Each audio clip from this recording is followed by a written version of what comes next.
তো আমরা এখন নেমে পড়েছি, দাঁড়িয়ে গেছে।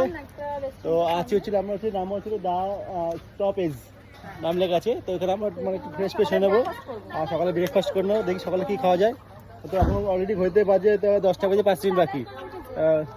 তো এখন মোটামুটি 2 থেকে আড়াই ঘন্টা এখন লাগবে, বলতে পারছি না কতক্ষণ লাগে। যখন তো জ্যাম হয় একটু, তোমার ঘুম স্টেশন থেকে জ্যাম হয়, তো দেখা যায় কতক্ষণ লাগে। তো চলো তাহলে আমরা এখন কিছু খাওয়া দাওয়া করা যাক। তো আমাদের খাবার কিন্তু অলরেডি সবার আসেনি। আমার ছোট মানের খাবার চলে এসেছে। এই যে এখানে ভাত খাচ্ছে আমার মানি। কি খাচ্ছ মা?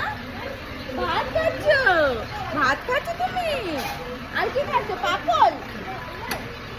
তো মানি এখন ভাত খাচ্ছে। আর ওদিকে আমাদের সিদ্ধুদের ম্যাগি এসছে, এই যে ম্যাগি। তো আমাদের এখনো খাবার দেয়নি, আমাদের খাবারটা দিলে তোমাদেরকে দেখাচ্ছি আমরা কি অর্ডার করেছি। গরম গরম ম্যাগি। তো পাহাড়ে আসলে ম্যাগি খেতেই হবে, তাই তো? তো খাবার এখনো সব আসেনি, আসুক তারপরে তোমাদেরকে দেখাবো। তো আমাদের দিকে দিয়ে গেছে পরোটা, চালু পরোটা। বিন্দার থেকে আমরা দেখতে পাচ্ছ কত বড় বড় একটা পিস রয়েছে। চামচ লাগবে। আর এই সোনালির মোবাইলে ভাষা বিন্দার বলেছে মোমো শেয়ার করছি। কেমন টেস্ট, কেমন? গরম টেস্ট, গরম ভালো। না ভালো, দেখলাম না, ভালো লাগছে। সবাই একটা একটা করে নিয়ে যাও। কিন্তু ম্যাগি খাচ্ছে।